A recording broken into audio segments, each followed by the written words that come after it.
Y'all get ready? Yes, you get ready.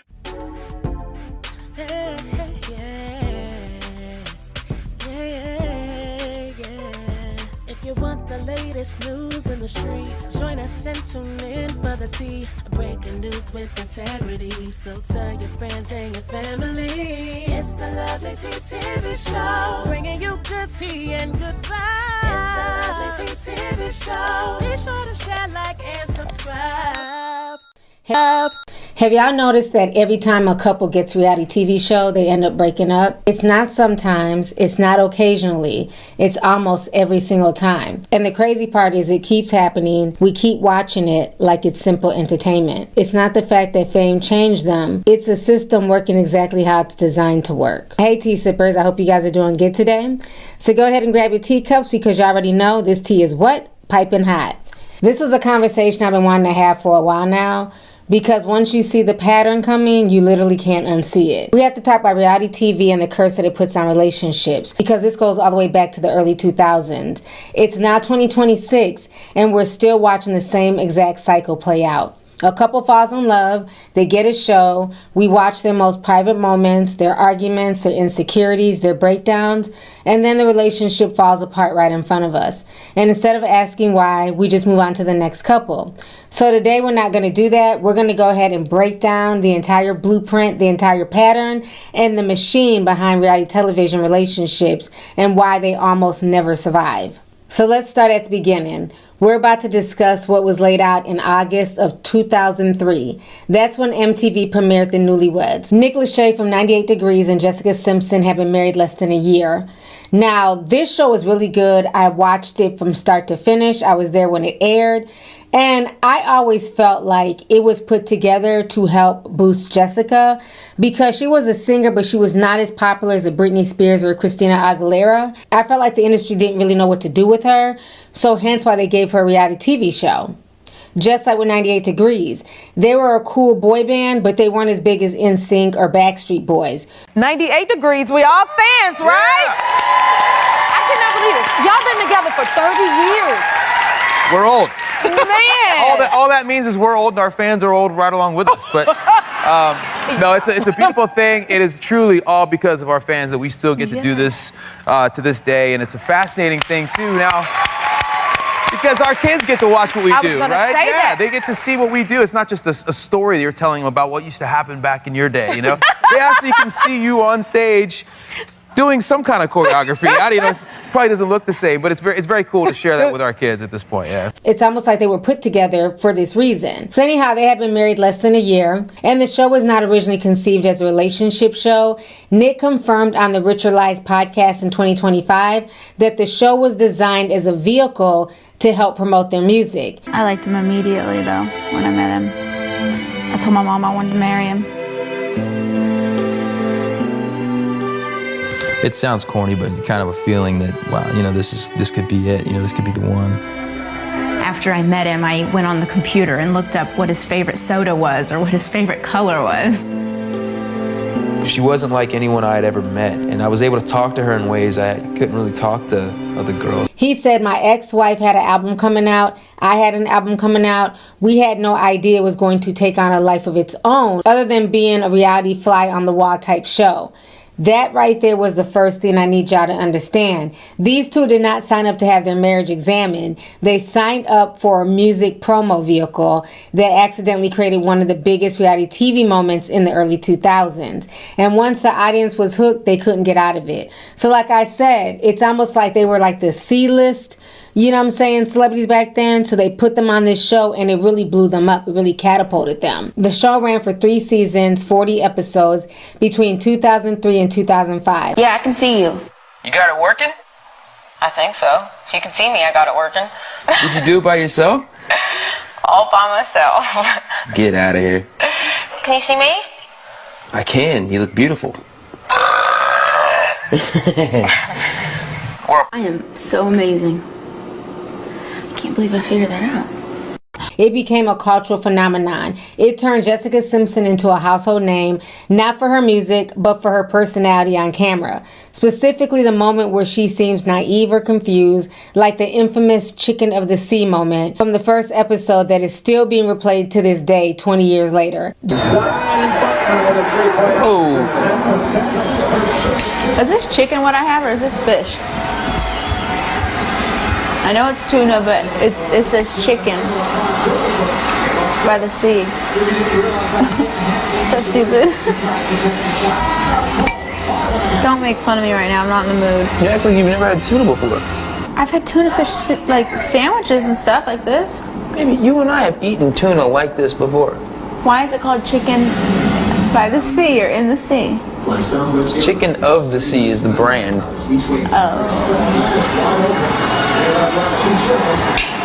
You know, because a lot of people eat tuna, it's like a lot of people eat chicken, so it's like the chicken of the sea.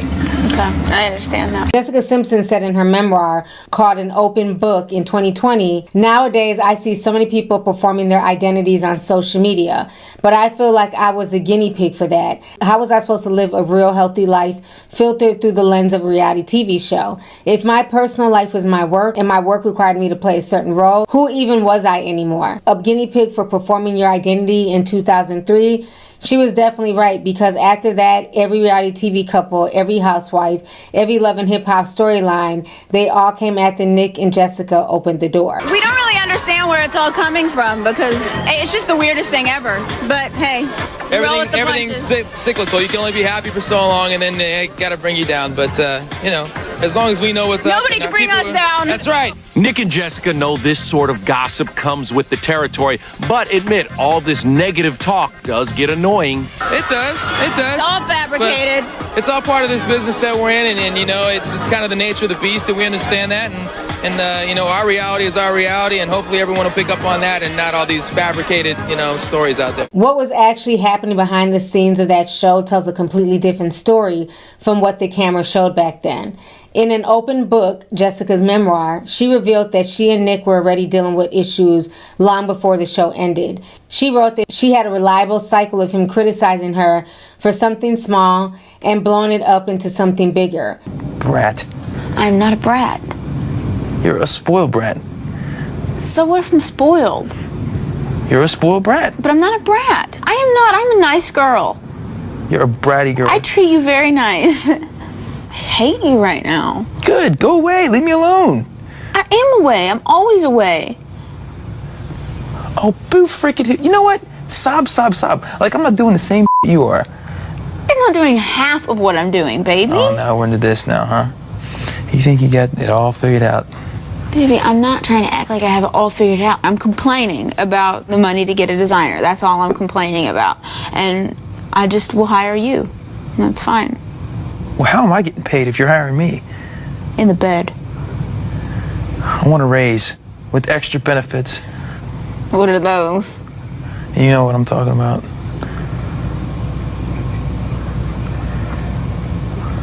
I'm going in. She said they tried marriage counseling, but that Nick simply stopped showing up. She said he had been mean when he drank and telling her once, "Your friends don't exist, you pay them to be around you, and your parents are only around because they're on payroll." She said she was terrified to go to couples therapy because she was worried that the therapist might sell her story to the tabloids. I still love you. What do you mean, I still love you? What the hell is that supposed to mean? I mean, I still love you in spite of what? I still love you in spite of what? You're decorating. Well, then you get off your ass and do it. I've been here working my ass off for like the last 3 days. Baby, I'm All you do is come home and bitch about it. I'm not bitching. You're bitching in your own non-bitchy kind of way. But in reality, you're bitching. You just won't directly come out and say you don't like it. You'll beat around the bush with it. Oh, please.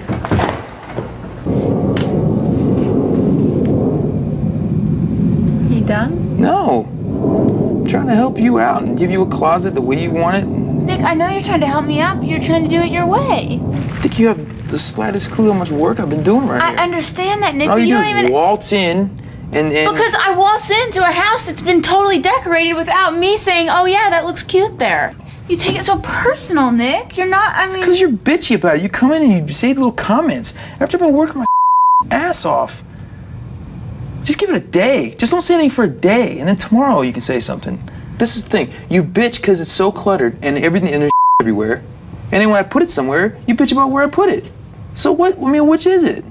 What I want ultimately is for a designer to come in and do it all. Why do we have to hire someone to do everything? Like, why can't we just do something ourselves? Because I don't have time, Nick. I don't know if you've noticed, but I haven't been at this house in 2 months. You haven't had to do anything. So what time do you need? You tell me where to put it, and I'll put it there. Baby, I don't know. I'm not a designer. I don't know what looks good. There's always something wrong with whatever I do. There's always Baby, something will wrong you with it. stop saying No. So while millions of people were watching them be charming and funny on MTV, Jessica was quietly drowning in a marriage and did not know how to leave while the cameras were documenting every single day. She filed for divorce in November of 2005. I don't think that it ruined my relationship. I just think I got married way too young. I didn't even know who I was. And Newlyweds actually was the vehicle that really drove me fast to success. Definitely, I would encourage people to do it. But, I mean, if you're already somebody that has children and stuff, I know that it's, like, hard on kids, like, to be on TV. Like, that's really intense. And to have your life produced is a weird thing. Like, when I would watch things and how it was edited together for Newlyweds, like, I would laugh. Like, you know, like, it was like, okay, now I know what role to play to get these cameras out of my face quicker. Nothing seems to have changed in my comment section, and that is such a heartwarming feeling for me. Anyway, never forget that 17 years ago, on the Wednesday before Thanksgiving, Jessica Simpson and Nick Lachey, after 3 years of marriage, announced their separation. This was one of the most strategic divorce announcements in pop culture. The couple was hounded by paparazzi. They really were the start of crazy paparazzo following around celebrities like crazy. So what did they do? They made one of the biggest announcements the day before a major holiday weekend. Less paparazzi, less eyes on them. Good for them. Nick recorded a whole breakup album called What's Left of Me, which included filming his new music video with model Vanessa Miliano, who he was dating within weeks of their split. Jessica later wrote that she watched him portray himself as a victim and she felt so exposed. The show that was supposed to launch their music career ended their marriage, and Nick has since admitted on the Ultimatum Season 3 in December 2024 that the divorce left him with scars. His exact words, "I too was previously married and divorced, so I understand the hurt and the scars that exist from that."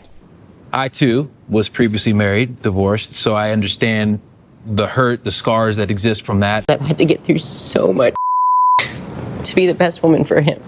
Every single issue we had was every issue I brought up. Sorry. And to find that person that I can trust and that can carry me through is what made us unstoppable.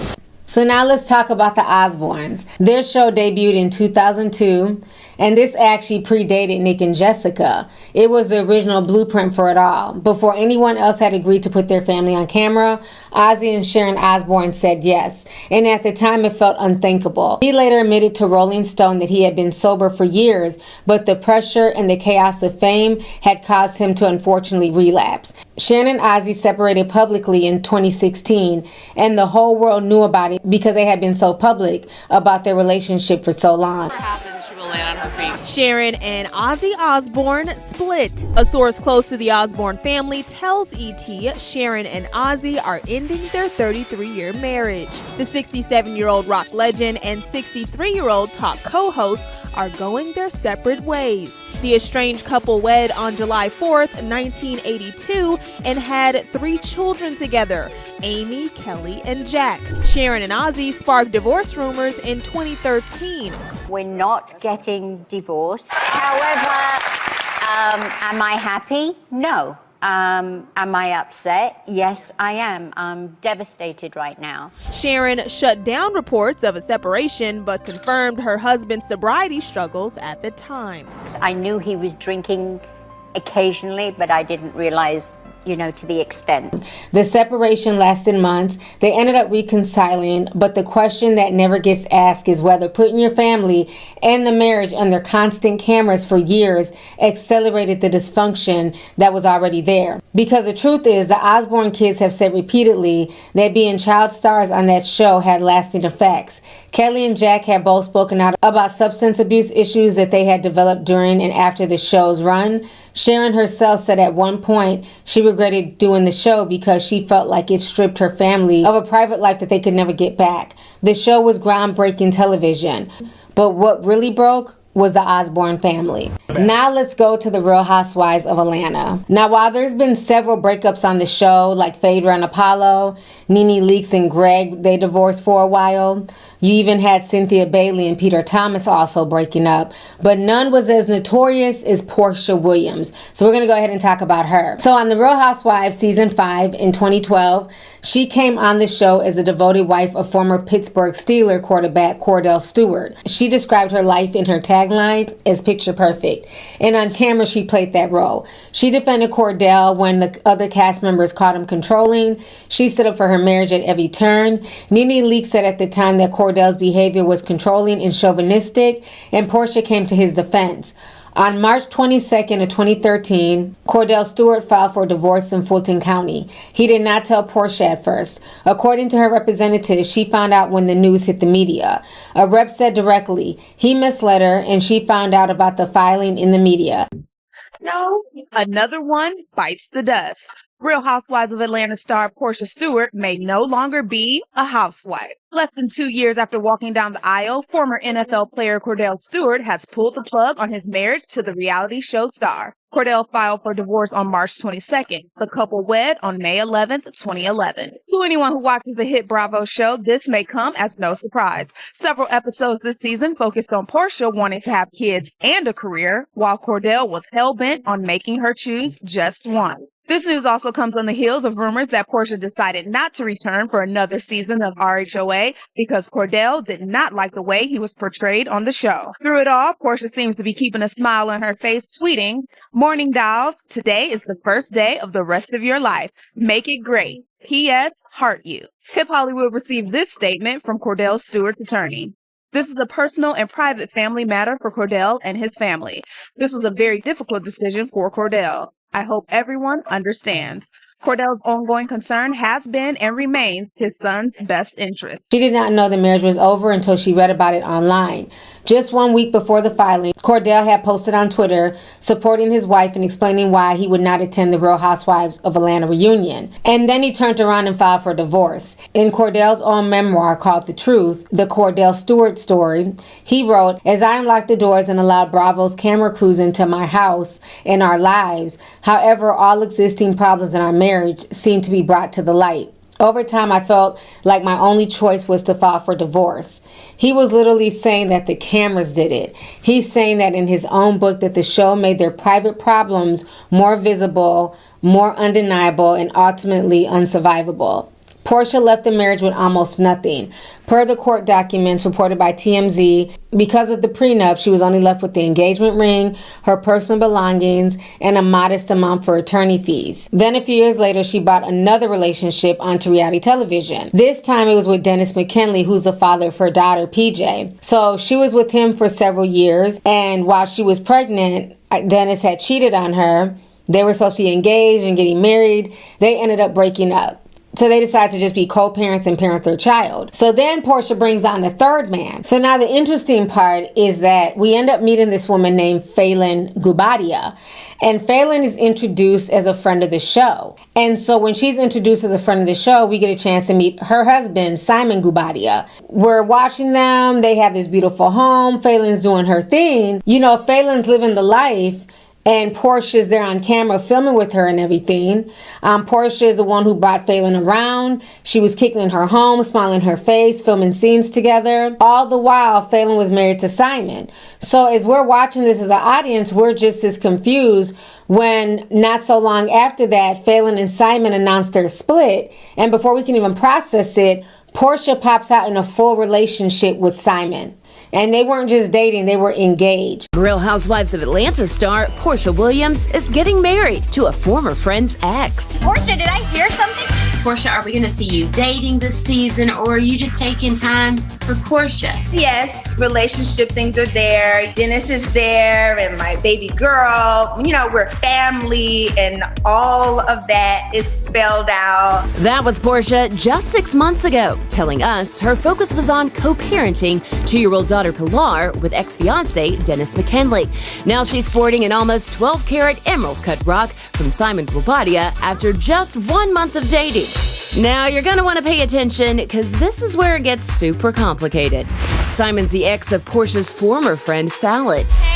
Porsha actually introduced Fallon on a Housewives episode last December. That makes me want to get married all over again. Yes, we may just have to renew our vows, ring upgrade. You know. How the two ladies meet, Porsha's baby daddy introduced them. Dennis and Simon. They knew each other. They were in the same industry. She was really sweet. She's always been very real and genuine. So we clicked. Porsha says, quote, "I had nothing to do with Simon and Fallon's divorce filing. That's between the two of them." This afternoon, Fallon posted, "I am focusing on finalizing my divorce and healing." Oh, and one more layer of interesting. Porsha spent Mother's Day with her new fiance and ex-fiance, Dennis McKinley. When you pray for a purpose in your relationship, which is what I had been praying for during this quarantine, you don't know what God is going to lay upon you. So the internet lost it. People went in on Porsha, called her a gold digger, a home wrecker. It was a lot. But come to find out, Simon and Phelan were both cheating on each other. Phelan got herself a 23-year-old, got pregnant by him, and then Simon was with Porsha. But either way looked very messy because Porsha brought Phelan onto the show as a friend of the show. So for her to start dating and then becoming engaged to her ex-husband was crazy. The engagement, the backlash, the stupid explanations, the justifications, all of it became content not only on social media, but on the television show. And what's crazy is that Porsha ended up posting on her social media page, "Our relationship began a month ago. Yes, we are crazy in love. I know it's fast, but we're living life each day to its fullest." They had a 2-part wedding in November of 2022, a traditional Nigerian ceremony, and then an American ceremony in Atlanta with 350 guests, where Porsha wore 4 different dresses. She gave People magazine the details. All of it was filmed and documented. All of this stuff was nothing more than content for Porsha. Then in February 2024, 15 months after the wedding, Porsha filed for divorce. And now here's where everything gets really crazy. Because what ended up happening to Simon Guobadia is that basically he was detained by ICE in February 2025 after a failed citizenship bid. The court records revealed that he first arrived in the U.S. in 1982 and he had overstayed his visa and was deemed deportable by 1985. He returned in 1986 and overstayed another work visa, then was arrested and pled guilty to bank and credit card fraud in 1987. He had been deported in 1992 and then returned a month later, and in 2016 he applied for naturalization, which was denied.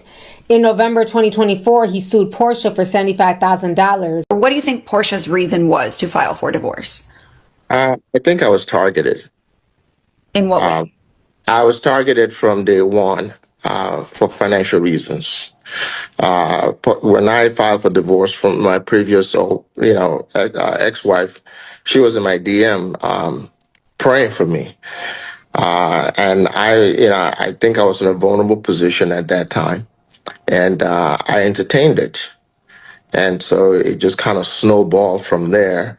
Getting engaged in 30 days, who does that?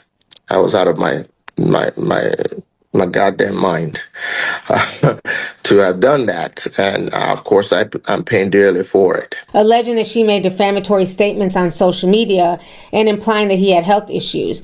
Then in June of 2025, Simon was deported to Nigeria. He had to attend his remaining divorce hearings via video call from another country. And in June of 2025, a judge ruled in Porsha's favor, enforcing the prenuptial agreement and awarding her $40,000 a month in alimony for 15 months, the Rolls Royce that he had gifted her, and the right to remain in their $7 million premarital home until 2027. So I really had to figure out what I could do to put me first. And most of it was me praying and having to go into myself. I had to take accountability for my part, choices that I made, things that had shaped who I was in my past to make me choose that situation, make me ignore certain things. And when you take accountability from the very beginning and say, oh, this was a pattern, and you thought you could cover it up with overdoing this or overdoing that or overcompensating here and there, when you forgive yourself along the way and you really soul search and decide, okay, I see where that could have gone wrong. Maybe it's not so much as the other person, just you speaking up for yourself more. Hey, I don't think you've really looked at me in my eyes in a while. Hey, I don't know if I don't feel our connection. Just some of the things that you could do along the way. Ask for what you need instead of trying to just plead. Porsha told People magazine, in my past, I was really naive and gave everything to be married. But this time I came in as a businesswoman, a person who had built a substantial financial portfolio. I did a prenup. I was responsible. So in a way, that due diligence made it a softer landing to be able to walk away. Well, now that my divorce is finalized, yes, I'm finally able to exhale. I really am. It comes with mixed feelings. It's probably more of like, it's not like a smooth, like, it's like, because it's not smooth yet. Like it's kind of surreal. I mean, divorces are so long and drawn out and so ugly. But I'm just glad not to be in the fight anymore. I'm glad not to battle anymore. I really hope that I can just send love out and be done with like fighting and protecting myself and being in defense mode. I'm just ready to move on and live. I really am. I'm ready for what's next. I really, really am. And I forgive myself and I truly forgive him. And I'm done with the animosity. And I'm done with what could have been. And I'm also done fantasizing about what it could have been. Because when you have a marriage like mine that felt so perfect, you often, after the breakup, fantasize about how perfect it could have been and what you could have done different. And I'm okay now with how everything has happened. And I'm good. But the fact that she's had 3 breakups on national television is insane. I think I had a little hope. And then to hear him confirm that he betrayed my trust is completely devastating. I'm supposed to be planning my wedding. I'm not supposed to be in the middle of a breakup. Although I know his dating history and how he handled women, I should have considered it more. Hell, when I was pregnant, I was literally sitting on the couch and trying to grow our daughter, and these are the moments where he was doing what he was doing. When he made the decisions that he made at the moment he made them, he disregarded our family. He threw our family to the side. He threw me to the side. And now with this new season, from what I'm seeing, she's now a lesbian and got a whole stud. So we'll see what happens with that relationship this season. Porsha Williams just went Instagram official with new love, Patrice Sway McKinney, marking a radiant fresh start. Her joyful birthday post signals healing, confidence, and a thrilling new chapter after her headline-making divorce. So another couple that we got to talk about is Kim Zolciak. So what happened is that Kim Zolciak met a young man named Kroy Biermann in 2010 during a charity event. She was there with Sheree, and it was being filmed for the Real Housewives of Atlanta. And their meeting was shown on television, and the relationship moved very quickly after that. Croy, who was a lot younger than Kim at the time, was playing in the NFL. He was playing for the Atlanta Hawks, and he began dating Kim almost immediately. He stepped into her family dynamic because Kim already had 2 daughters. and he later on adopted them. The couple got married in 2011, so not even a year after they met, they got married, and everything was filmed for television. It was a very beautiful wedding, but I remember Croy's family didn't really like Kim. They didn't feel like Kim was the right person for him, because Croy was like in his late 20s at the time, and Kim was in her late 30s, and they just felt like, you know, she had too much going on, but Croy was really in love with her, and they ended up getting married. His parents weren't very happy with our marriage. I'm not picture perfect. I had 2 children before I got married to your son, but I'm educated. I took care of my girls, and I was telling Croy, like, but it's not even, you are picture perfect. You just don't, you're not picture perfect to them. To them, because I had 2 children. That's life. You know, you're gonna have problems with your family. We're humans, we all make mistakes, we all go through problems, but at some point you gotta put some more love, put some more work back into that relationship on both sides. But if you never do that, it's over. It's because there's so many people that try to, you know, come between people, and we're just not, you know, gonna have it. It's frustrating that the kids can't see their grandma and grandpa, you know, or not that they can't, but that they can't. What do you mean they can't? The bottom line is this, is like, if my girls brought home somebody that I didn't think was picture perfect. As long as you're treated well, yeah, my not parents in an are cool. abusive relationship, nobody's perfect. For me, if my girls are happy, I don't give a. And that's one thing I will say about my parents, and I've told Croy this, they never pass judgment on my relationship. So for me to deal with Croy and his family doing that to him, it's like hard for me to comprehend. So they went on to have 4 additional children together. They had 2 boys and they had a set of twins. Their relationship became a central part of Kim's storyline. They eventually landed their own spin-off show called Don't Be Tardy, and that focused heavily on their entire family, their lifestyle, and their finances. For years, they were presented as a close, united couple with a very extravagant lifestyle, a large home, designer spending, luxury cars, and frequent traveling. However, over time, financial issues began to surface.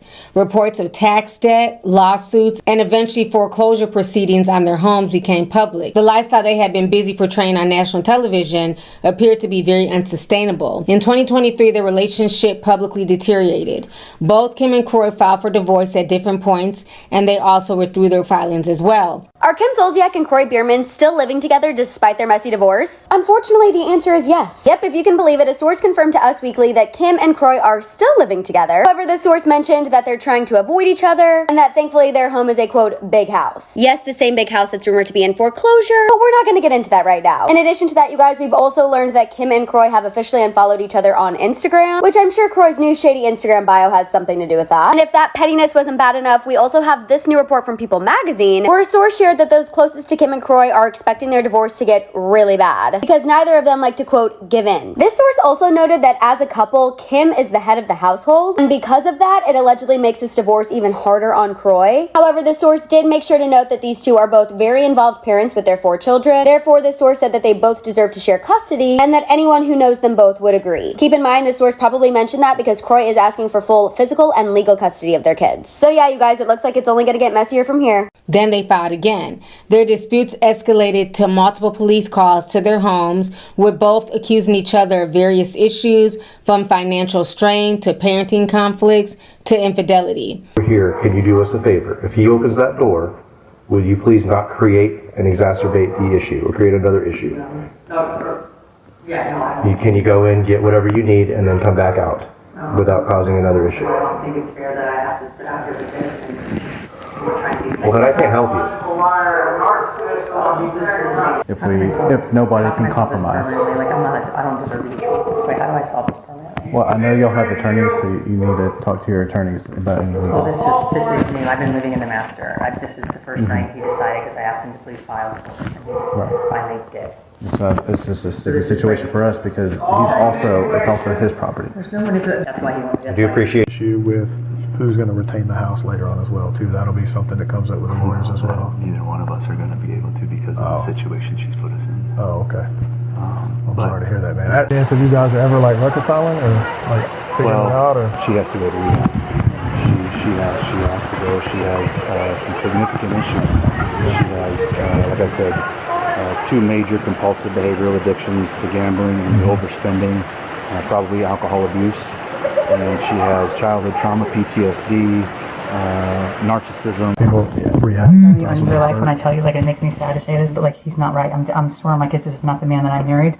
And You probably don't know him because I don't know how old you are. The situation became highly public when body cam footage, court filings, and media reports documented the breakdown. What started as a fast-moving, highly publicized romance on reality television ultimately turned into one of the messiest breakups on Bravo. There's no money. There's no house.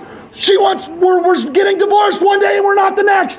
Okay. She's fucking other men. What do you want? Now, what's crazy is that their divorce has still not been finalized. As of March of 2026, they're still not legally divorced, although they've been separated since 2023. They're both embroiled in a highly contagious legal battle. And what's going on is that they both owe a lot of debt that also needs to get sorted out. So they're no longer living together. They were physically removed from their Georgia mansion by U.S. Marshals in April of 2025. They both lived in different sides of the mansion, and the U.S. Marshals had to come and evict both their asses out that mansion. How are we feeling about life these days? I'm happy as hell. Okay. I'm so happy. I moved into my new house. I'm at peace. There's a new guy. There's a new guy. He's great. There are headlines that this man is a married man. You want to shut that down? I'm sorry. I'm legally married, and so is he. So he's separated. been going through a divorce for years as well. So I don't know. I guess I'm supposed to wait until I'm legally divorced, which I don't think Croy will ever give me a divorce. What was the final straw for you that you said, I gotta start over and get out of this thing? He cheated. Okay. So we got some BravoCon breaking news here. Holy Do you see a light at the end of the tunnel here? We've been in the same thing for 2 years. Yeah. No movement, no change, just constant antics. When I said I was filing for divorce, he said, I'm going to publicly destroy you. And he told both my daughters that as well. And that's been his goal. And that's all he cares about. It hasn't worked yet. As far as the custody goes, in February 2026, the pair reached a temporary custody agreement for their 4 children, Croy Jr., Cash Kane, and Kaya. Right now, Croy has custody of the children. They reside with him, and Kim has visitation rights. So clock that T. Now, Kim has also publicly confirmed that she's dating a new man, and the man's name is Kyle. She said that she met somebody great after nearly 2 years of legal drama. I just moved into a brand new home that I love back in the end of February. I'm happy. It's great. It's perfect. So we'll see how long that lasts. The couple right now, they're both facing multiple foreclosures, significant debt, unpaid credit card bills, all types of legal fees. Croy has blamed Kim's spending and her gambling habits on their financial ruin. Oh, you guys got $30 tickets now? Yeah, they do pretty good. Like, I love to gamble, but there's no casino here in Georgia, so the only way to get my thrill is to buy scratch-offs. Croy also accused Kim of being an unfit parent due to gambling, while Kim has alleged that Croy is controlling and unfaithful. Now, another crazy relationship breakup that also took place on Real Housewives of Atlanta that we gotta talk about is Kandi Burruss and Todd Tucker. Now, Kandi and Todd met around 2011 while he was working as a producer for the Real Housewives of Atlanta. Unlike many other couples on the show, their relationship began behind the scenes and developed into a serious partnership over time. However, from early on in their relationship, they faced scrutiny, especially from Kandi's family. Her mama, Mama Joyce, was openly critical of Todd and questioned his intentions, particularly regarding finances. These tensions were heavily documented on the show. You did say something about setting them up. You are damn lying, and I ain't never said nothing about setting them up. You gonna have a stroke. Look, you ain't wait a minute. I'm not gonna sit here and do it for all this negativity. I'm doing what I was showing you. I'm not gonna sit here and do it. She's giving me the hand. Now what does that mean? Keep it calm, keep it calm. Take your finger out my face. I ain't taking my damn face. Take your finger out my face. I ain't taking my damn face. You ain't gonna keep pointing at me. I think we'll keep you. Whoa. You got the wrong one now, bitch. This is really dope what y'all put together. You like it? I love it. I wish my mom was here to see it, but yeah, I tried to call her. You did? Of all days. Like, my thing is, hey, she's your not mom here. said some stuff as well. Yeah, but you knew we had this event tonight, and I wasn't trying to do nothing. Hello don't cost you nothing. All right, what we gonna do now? You want to argue or you want to have a good time? This on you. You tell me which one you want to do. Despite outside pressure, Kandi and Todd got engaged in 2013, and by 2014 they had a huge, beautiful wedding on Real Housewives of Atlanta. They went to build multiple businesses together, including restaurants, production ventures, and they also had 2 children together as well. And for years, they were viewed as one of the most stable couples within the franchise, balancing business, family, and public life. However, more recently, there's been reports and discussions about the strain in their relationship. Kandi's demanding work schedule, balancing multiple businesses, touring, and television projects have been cited as a source of tension. Todd has also expressed concern in past interviews and on the show about time, priorities, and feeling secondary to her career. A lot of people were shocked when they came out in November 2025 and announced their separation. Kandi let it be known that she was separating from Todd and everything else. And as of March 11, 2026, after 11 years in marriage, they have officially settled their divorce. Their settlement follows a 4-month legal process that began when Burruss first announced their split. The former couple reached a final deal on Wednesday, March 11th, which was documented at the Fulton County Courthouse. So here are some key details from their divorce settlement, which was finalized on March 20th of 2026. They had to submit their finalized parenting plan, child support addendum, and other things. So as far as child custody, after a brief battle, Todd sought to get primary custody and Kandi moved for sole custody. The two have reportedly reached a private agreement to, basically co-parent both of their children. No matter what Todd and I are going through, we are parents together. We are co-parenting together. We have beautiful children together. So we are trying to make this transition as smooth as it can possibly be for our kids. I'm going to be very honest with you. I am up and down. Obviously, going through a divorce is definitely not the easiest thing. Sometimes, you're cool. You know what I mean? You're moving, you're mixing, you're moving, and you're hanging out with friends. But then sometimes you have your moments of sadness. As far as the finances, it stated that Kandi will pay Todd a one-time settlement of approximately $2 million. The settlement appears to uphold their prenuptial agreement, which Todd did not contest. Todd had reportedly been living in the guest house of Kandi's property, but was expected to vacate as part of the resolution. Last time you came here, we had so much fun. And then a few weeks later, then you announced your divorce. Yeah. So I want to know, how you doing? We're trying to work through it, and, it is what it is. I just, we Taurus, so yes, we keep it together. Yes, absolutely. I keep it together at this time, like I always do, and just, try to hope that we can work everything out and be cool. Yeah, you got the kids, you guys have the kids that's the together. ultimate, reason for us to, make sure that we're on this, at least try to be cool, because we still got to be cool regardless after this is done. So I'm trying to, not let things get too disrespectful. Right. And let us be respectful of each other and try to, be cool. So now let's go ahead and move on to Love and Hip Hop. So now we got to talk about Remy Ma and Papoose. Now what's very interesting is that they use Love and Hip Hop to kind of, spring this whole black love. Papoose held her down while she was in prison, and it looked like a true love story. They've been together for years. Remy was locked up for 6 years in prison. I'm yeah. Pat used to come see me literally every single day, so I was chilling. I was like, so he came up every day. Every visit. For the first year, he came literally every single day. When you're in a match, you have a visit every day, except for it alters on the weekends, Saturday or Sunday. So literally the first year. At Bedford Hills on an assault and weapons charge, and he not only held her down, but he married her over the phone while she was incarcerated in 2008. He stood by her and everything else. So when she came home in 2014, the hip hop world celebrated and they joined Love and Hip Hop New York, and they brought their story to a national audience.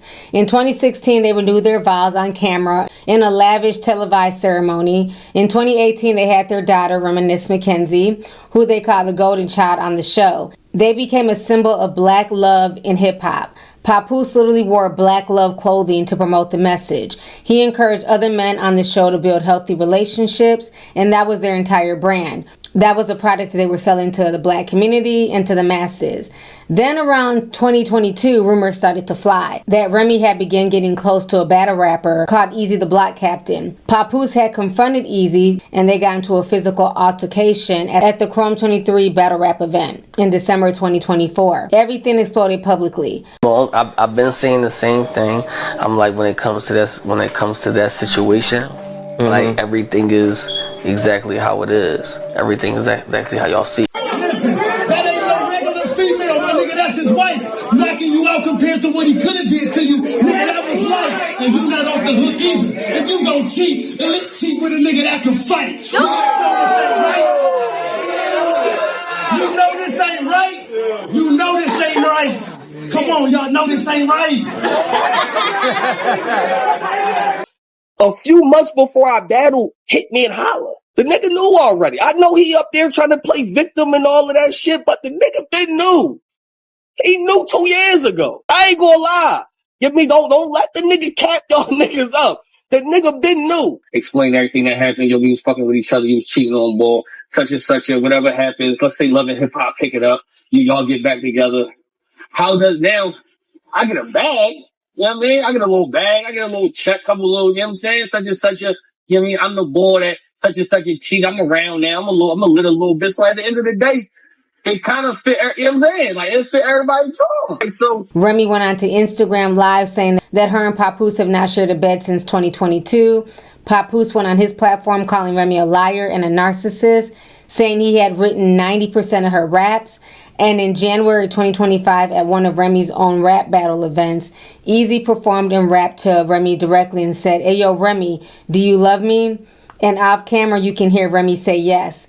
That moment went viral. On May 22nd, 2025, Papoose filed for divorce. In the filing, he cited multiple instances of alleged infidelity, including with Easy and other people. He has since been in a very public relationship with undefeated heavyweight boxing champion Clarissa Shields. When he appeared on The Breakfast Club with Clarissa Shields beside him, he said that the marriage had not ended overnight, but that the emotional distance had been growing for months. He said the relationship with Clarissa had been ongoing for 1.5 years, and Remy is now publicly with Easy. Now, the internet has been divided about this story. Some people are blaming the show. Other people are blaming, Remy. Some folks are blaming Papoose. And all of these things can be true at the same time. But this is my issue. The both of them were heavily pushing this black love image to the public, while they were clearly having a lot of problems behind the scenes. So to me, it started to feel less about the actual relationship and more about the brand and money and merch deals and things like that. They were busy trying to sell an image on Love and Hip Hop and also online. Let's not forget, they were posting online. They were promoting the black love brand and merch. They were trying to build a narrative while the foundation of their own relationship had cracks in it. And the thing is, once your relationship becomes your business, it changes everything. Because now you're not just dealing with real emotions. You're dealing with expectations from the public. You have an audience watching you, rooting for you, buying into what you're selling, and that creates pressure to keep things looking good, even when they're not. So instead of stepping back and trying to deal with their real issues in the real world privately and going to therapy or taking time off and fixing what's broken, they ended up turning everything into a how do we keep this image going? How do we keep the momentum? How do we keep the money coming in? And over time, it helped to definitely make their disconnect grow even further, because you can't heal a relationship while you're busy performing it. This morning, Remy gave us a whole story, child. So around 3 o'clock, Remy posted a screenshot of a text conversation between Papoose and another woman, and the woman happens to be world champion boxer Clarissa Shields. And he fell asleep on the phone with Clarissa, right? And that's that good boo loving. Yeah, like he fell asleep, but she was still talking, right? And so when she heard Remy's voice, she hung up, and so the phone was still open. So she just must have started going through text messages, and this is what she found. This is what she posted too. You take accountability. Now this is Clarissa talking to Pat. You take accountability. You are the one who is married. If you can't at least sleep on the phone with me or be with me in person, it shouldn't be a big deal to let me know you made it home safe or to communicate that you fell asleep in a Sprinter. He said, after the office, I'm going to a Christmas party at the office. The CEO asked me to come last week. You don't know that, do you? She said, Pat, I don't care. You have to tell me nothing. She meant to say, you don't got to tell me nothing. But Remy shared that, and she captioned this: Papoose dumbass fell asleep on the phone with Claressa Shields, laying in my house. He refused to leave. This bitch supposed to be a world champion boxer, and her scary ass hung up as soon as she heard my voice. Now I'm telling everything. Oh, and baby girl, you're not the only one.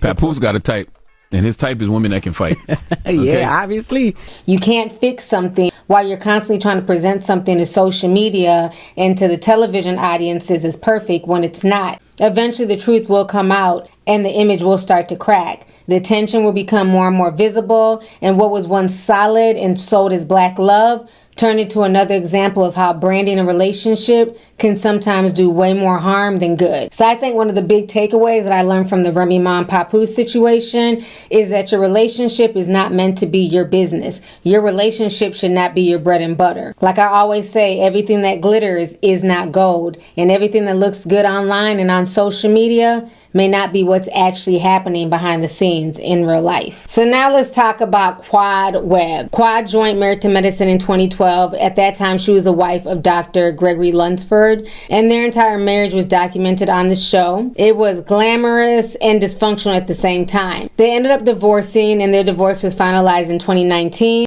It is amazing to me at times how disconnected my husband is from what a marriage should look like, what it should feel like, what actually needs to be invested in order for it to continue to grow and be fruitful. Throwing that card around like, I take care of you. It's supposed to be a partnership. I take care. Guess what, baby? It's supposed to be a partnership. And I wrote you a check out for a year on the mortgage. You didn't want to take it, which leads me to believe that you play the money card to put me in my place. Quad had to rebuild herself publicly on Bravo. She wrote a book, she launched businesses, and she became the woman who had survived and thrived. And in 2023, she found love again, and we were all happy for her. She found love with a man named King, and King owns a luxury car business in Atlanta. And Quad brought him to Married to Medicine season 11 and season 12. And the cameras were documenting their IVF journey together. They went to a fertility clinic all the way in Ghana for treatments. They shared the needle injections, the hormone inflections, the failed egg retrievals. All of this was on camera. And during season 12, King said in the confessional that the IVF had definitely taken a toll on their relationship. You get out of the honeymoon stage, it's been a significant impact. He also said at one point, when does it end? Is there a point where we say enough is enough? And it seemed like they were just on two different pages. Quad wanted to keep moving forward with the IVF. King already has a child. He has a daughter. And he kind of felt like, their whole relationship was not based around IVF as opposed to it being based around them. So what happens if you don't get the results that you're looking for on this trip? Really, I'm praying that this is our last time. I mean, we're going to be hopeful, but got to be practical at the same time. What am I not being practical about? What you told me you didn't mind. You just said all we have to do is just make more money. You said you didn't mind. So what's happening? This has been like nonstop. I mean, but we knew that this is what we was gonna have to do. No, we didn't know. We thought it was gonna be one and done. The IVF was definitely taking a toll on the relationship. So it's like you get out of the honeymoon stage and then you go straight into this IVF process.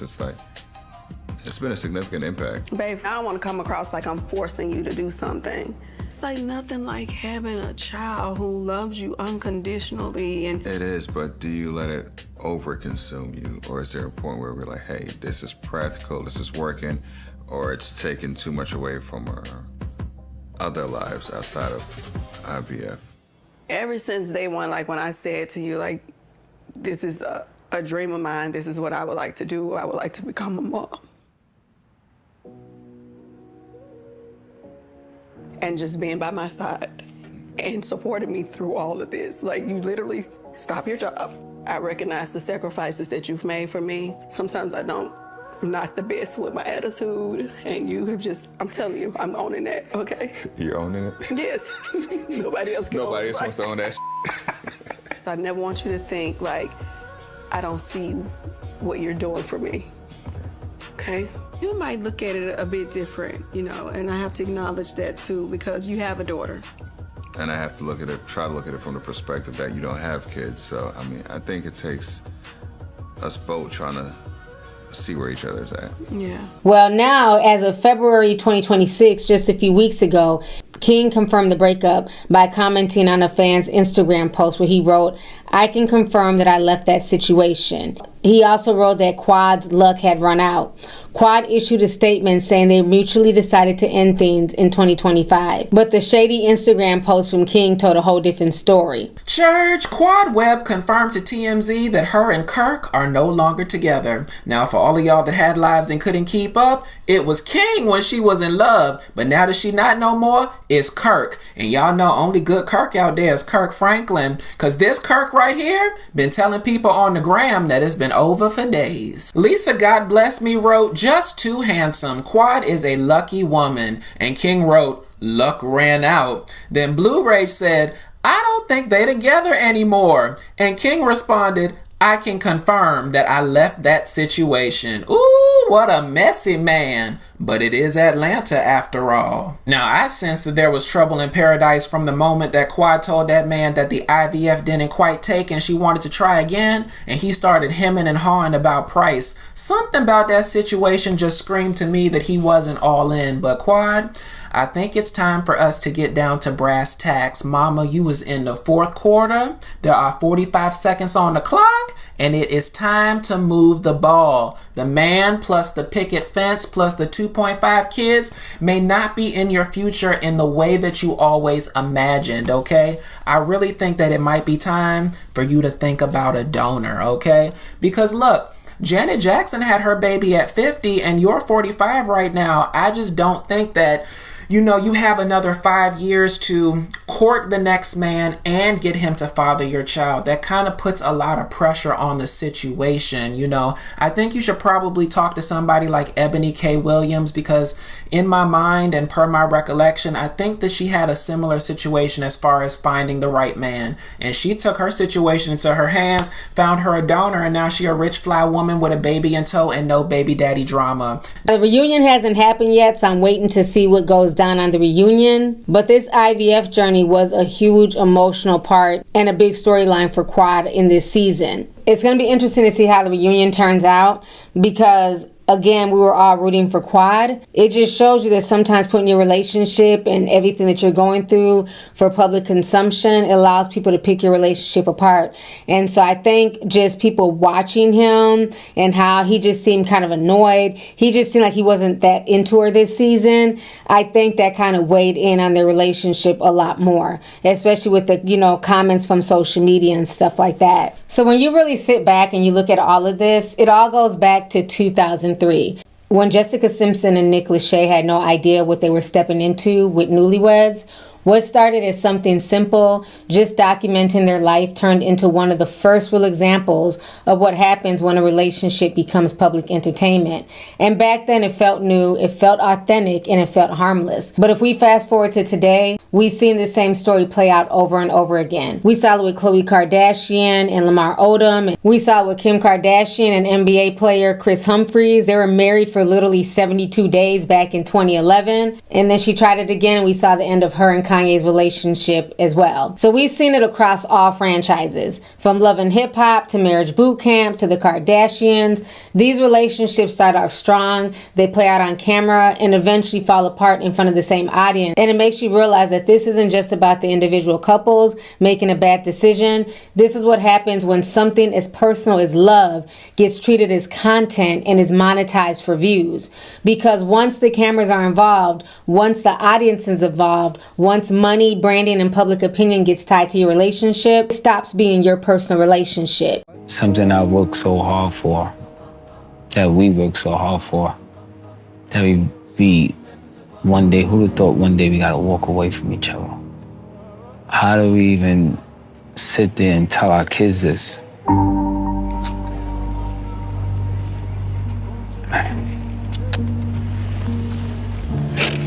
It changes how those people move. It changes how they argue, how they forgive, how they stay, or how they don't stay. We also see the same exact thing played on social media.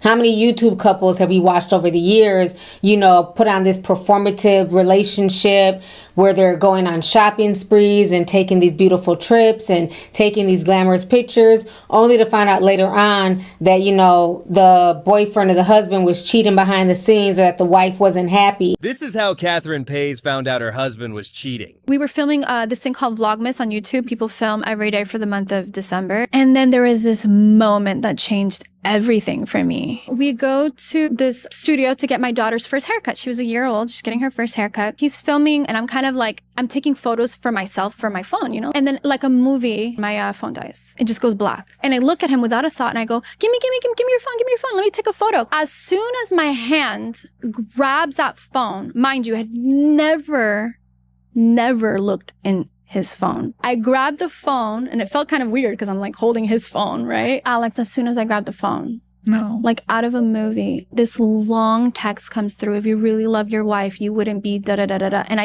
I like my brain scanned it, but I wasn't able to read it fully. But in that moment, my heart drops. He grabs the phone from me and instantly deletes the message. That's why I always say never glamorize anybody's relationship because you don't know what's going on behind the scenes. So at this point, it's not even surprising anymore that these relationships don't last.